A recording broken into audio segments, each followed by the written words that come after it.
They're in the hands of starter David Farney.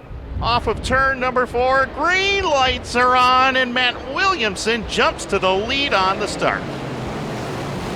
The number 6 of Matt Williamson brings him up through turn number 1 and 2 for the first time. Quickly gets some separation, but we got a couple of cars around in turn number 1 and 2. Mikael Perrant involved, Adam Pearson involved. Looks like Kevin Stevens up there and a couple of cars stopped. Carter Gibbons, Amy Holland, Robert Bublak Jr. up there along with Dave Flanagan, and that brings yellow out onto the speedway immediately here on lap number 1. Yeah, Kevin Stevens got turned right in front of the field right there, and nothing anybody could do about that. Just a chain reaction incident. Tim Fuller got collected up too, but he was able to get away, and they are going to put the red flag out. So we'll take a look at the replay here, and yep, just like that, Kevin Stevens got turned around, and chain reaction, really no place for anybody to go. And Carter Gibbons, really, he was trying to make his way to the outside, but he caught Tim Fuller's right front, and that gave him some front-end damage on the 427 car, so a tough break for him as well, as we're not even on one lap completed in this first DIRTcar 358 modified heat race this evening. At the VP Racing Fuels making PowerPoint, we're going to try it again off of turn number 4. Green lights back on, and once again, Matt Williamson, great restart. He grabs the lead down the front straightaway with Dalton Slack and Jimmy Phelps giving chase. Money Mac going to go to the race lead as they work up into turn number 1 and 2. 3 wide, though, as Walter's going to get a great drive off turn number 2. He'll go to work on Jimmy Phelps for the number 3 spot down the back straightaway. They're side by side as they head down into turn number 3 and 4. Phelps going to come right back on the bottom. He'll hold that number 3 spot as Williamson comes by to click off lap number 1. Matt Williamson already out to about a 5-car length advantage right now. Dalton Slack still there for second. Jimmy Phelps third. Brandon Walters having a solid run up on that outside lane. Gary Lindbergh to 5th. Aaron Jacobs going to pull off right in front of your second and third place man, but as they come to the line, Slack's holding on as Phelps get there in tow. Meanwhile, right in front of your leader, trouble, as Flanagan and Stevens get together, sending Stevens around in turn 2, and that brings yellow out on the speedway for the second time. Yeah, Flanagan got slow over there in turn number 2, and Stevens got around again. Green flag back out onto the speedway, 11 laps to go in heat race number 1. And once again, Matt Williamson jumps out to a solid lead. 3 at Dalton Slack right there. Here comes the Baldwinsville Bandit to the inside lane. Jimmy Phelps, Brandon Walters gets a good shot up off the top side of the racetrack as we watch the battle for the 2 spot. Jimmy Phelps down low, Dalton Slack right there through the middle. Here comes Brandon Walters up the challenge from that outside lane as they click off lap number 10. Gotta love Brandon Walters giving it a shot up on the top side as we're halfway through this 20-lap heat race. Walters gonna make a move trying to get by Jimmy Phelps, and because Phelps' momentum was stopped by Dalton Slack and allowed Walters to get by, he'll take the number 3 spot. As though he's not going to be done there, he'll make his way up to the top side. Here's Walters again, looking for second off turn number 4. Slack's going to hold on to the spot, as that'll be the 26 of Michael Mandigo, the reason for the caution. Green lights are back on, and we are underway. And Williamson again to the lead into turn number 1. Jimmy Phelps, could he hold off Brandon Walters? Walters looks like he's going to get the better of Phelps down the backstretch, and we'll see him maybe swing wide to try to get around Dalton Slack. Well, a driver I think was paying attention to Brandon Walters in that Herlock Auto and Speed Supply, number 9 Matt Shepard, the defending champion, as we got trouble in turn 3. Billy Decker back there, Amy Holland as well. Looks like the 63 machine of Herbison now as yellow going to come out onto the speedway. VP Racing Fuels making PowerPoint. Matt Williamson's on the gas, gets away from Dalton Slack, and we are green. Matt Williamson with a strong restart once again, is now 3 wide for the number 2 spot. Here's Shepard up on the top side, looking to get by Walters for third. He'll make the pass, see if his momentum sticks, and we'll have a new second place man down the back straightaway as Shepard makes the blast pass past Dalton Slack. 2 cars in 1 shot there off of turn number 4. Matt Shepard to the 2 spot as they click off lap 14. 6 laps left to go. 2 to go, 18 complete as Matt Williamson continues to lead this. And Matt Shepard right there, right about 8 car lengths behind, not able to make a big run. Dalton Slack, we got caution on the racetrack, and Jared Herbison around over by the Canada gate in turn number 4. Yellow lights are on with 2 to go. Green lights are on. He gets away by 2 car lengths into 1. Matt Shepard going to try to turn the wick up on the outside, see if he's got anything for Matt Williamson as they roll up into turn number 1 and 2. Williamson gets a great jump down the back straightaway, though. Keep an eye on that battle here as here comes Adam Pearson working to the inside, but as that happens, one of the drivers that was in the top 10, the 37S of Gary Lindbergh, comes to a stop in turn number 1 and 2. And just like that, Mike, you called it. Green lights on. Matt Williamson gets away. Another good start for Williamson into 1. That time Shepard entered a little bit higher going into turn 1 and 2. Is he going to be able to make a move and close in? Williamson just so strong through the first 2 corners.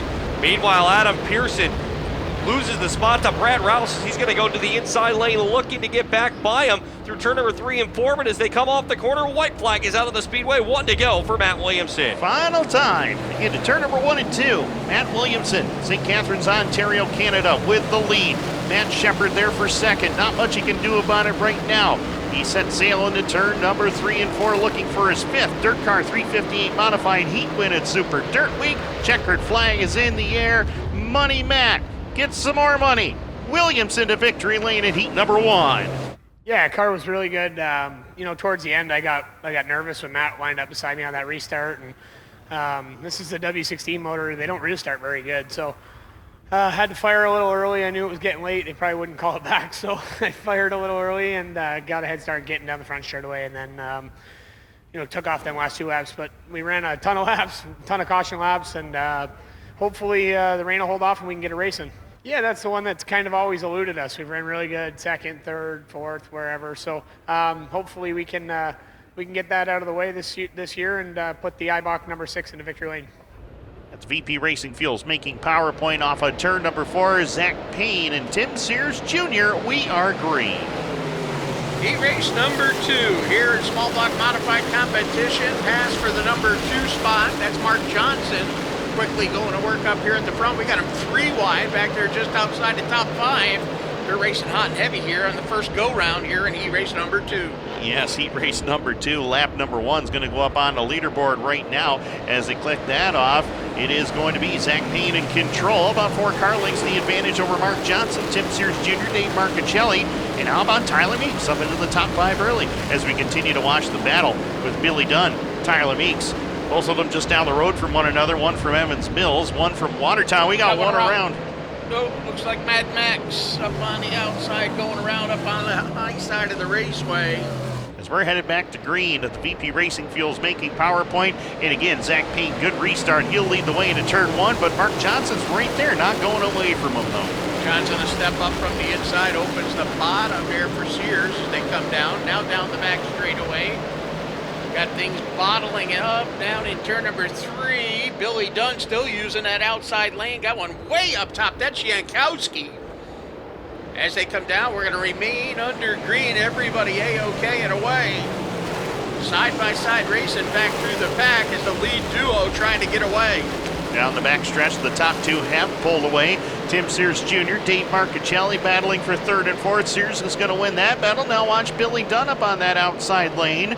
The machine gun going to work on Dave Marchicelli, both former DIRTcar 358 Modified Series champions as we click off lap number 5. Almost like you can hear Billy Dunn giggle when he gets up there on the high side of the ring. Oh, got one turned around. We're going to see yellow out on the speedway. There's the yellow lights coming on once again. Yep. And Dan, you called it right there. Good launch for Zach Payne. He's getting some great restarts here. He did indeed once again. He pulls a good car length, maybe 2, over Mark Johnson. And here's Sears up off the outside. He has got some momentum down the back straightaway, trying to draw in on Mark Johnson. So you head up into turn number 3 and 4. Zach Payne pulling away. Watching that battle for second between Johnson and Tim Sears Jr. Pretty good one right now. Johnson able to keep that spot. Going at it for 4th and 5th down the front straightaway as they click off lap number 8. 12 laps to go. Billy Dunn loves that outside lane here. And I think you're right. Billy Dunn must be giggling every time he gets on that outside, because watch this. Yeah, exactly. There. Well, he makes the pass on Marchicelli. Going to make it stick and going to pull away now. Keep an eye on Mad Max as he's now going to go around the outside of Alex Jankowski. Not often do you say that. And Mad Max ticks the wall down there between 3 and 4. I'll tell you, Mad Max is definitely mad after spinning there early in the race. He wants to charge towards the front, and he's doing just that. Slides by Jankowski. He's watching where Peter Britton is going. He says, oh, that worked pretty good. I'll try it. He gets around Jankowski, looking to the back of Matt Caprera right now as he looks to get a top 10 spot. Final final transfer position. We got a race brewing here, Timmy. Oh. As we come down to crunch time, things are starting to heat up. Yeah, Peter Britton just slid by Ronnie Davis down here at turn 1 and 2 and got by and cleared him finally off of turn number 4. Davis now out of a transfer spot. When they come back to the stripe, it'll be 2 laps remaining, but we got yellow up on the speedway. Yellow lights are on. Matt Caprera looks like he has a right rear Hoosier tire go down.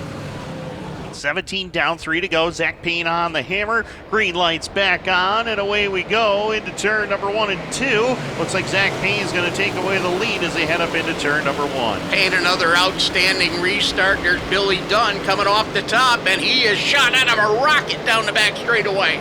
Dunn making the move. Tyler Meeks down low on Sears. Where do you look? Back there at the final transfer position.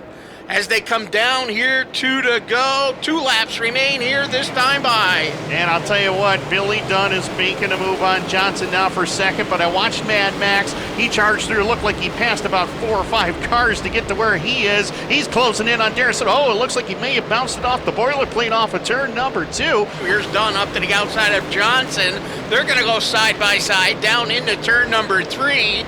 Batman making a move back here in the field, going to work on RD3. Where do you watch? Checkered flags are out. The win will go to Zach Payne.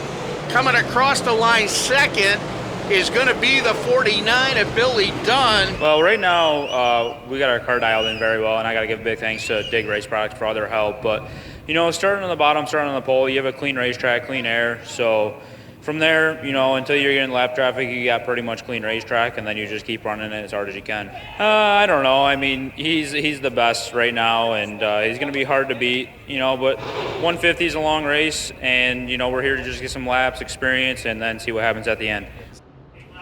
Dave Farney with the green flag in his hand. Green flag is out on the speedway. The third and final DIRTcar 358 modified heat races green as Eric Rudolph going to get the jump into turn number 1 and 2.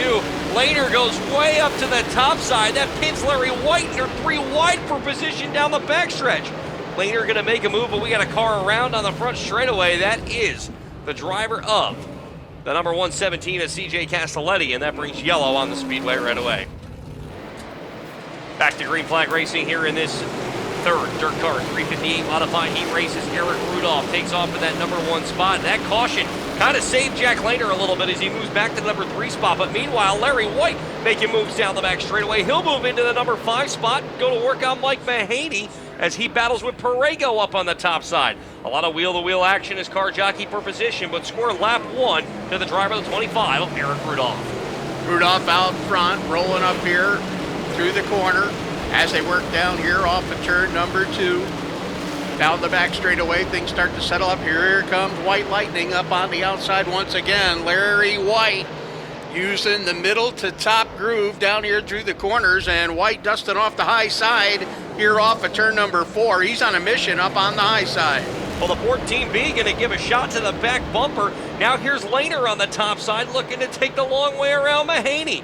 Lehner gets caught way up high, though, 3 wide as they come through turn number 4. Sandwiched in the middle is Larry White as they come down the front straightaway. Give the 14B a Lehner the spot. He's now going to set his sights on the backside of Mike Mahaney. Mahaney down to the inside. Going to leave that outside to Larry White as they come off of turn number 2. And choo-choo, there goes White. Down the back straightaway into turn number 3. He's got it hooked up on the high side. And White again picking up another couple of positions off turn 2. So Eric Rudolph continuing to lead this one as he battles off turn number 2. Will put Justin Stone a lap down. Mike Mahaney now starting to close in on Larry White. And just as I say that, Larry White slows down the back straightaway. Trouble on the 99L of White as he starts to slow with just 4 to go. And oh, heartbreak for Larry White. Dan Martin, we got 4 laps to go in this third and final heat race. Rudolph off to a tear, green flag back out on the speedway. Well, and they had got pretty stretched out, but that's not the case now. This one's going to be finished, and we've got them all stacked up. That up here at the front, that big lead that Rudolph had built up is all gone. We got them racing side by side now, 3 wide. Here comes Payne trying to make his way up. A couple of more insurance spots in order to make the field as they come down here. Still racing side by side back to the pack. 3 laps to go as Rudolph leads. Mahaney second, Borrego third, Jackson Gill now up to fourth. Derek Webb rounding out the top 5 for the final time as he caroms it down through turn number 3 and 4. Double checkered flag in the air. The winner of heat race number 3 will be Eric Rudolph. You know, I just kind of stuck with the line that I've been running all day yesterday and today. It seemed to work out for us. The track started to maybe take a little bit rubber halfway through there. Different than we've seen so far. But the car's really stable, really drivable, and happy with it. No, absolutely not. We're locked into both of them races, like I said before. So, you know, you can sleep knowing that you're going to be in the big races this weekend, and you never know what can happen in the qualifiers. Some silly things happen, but we're locked in, so we can just focus on trying to be a little bit better.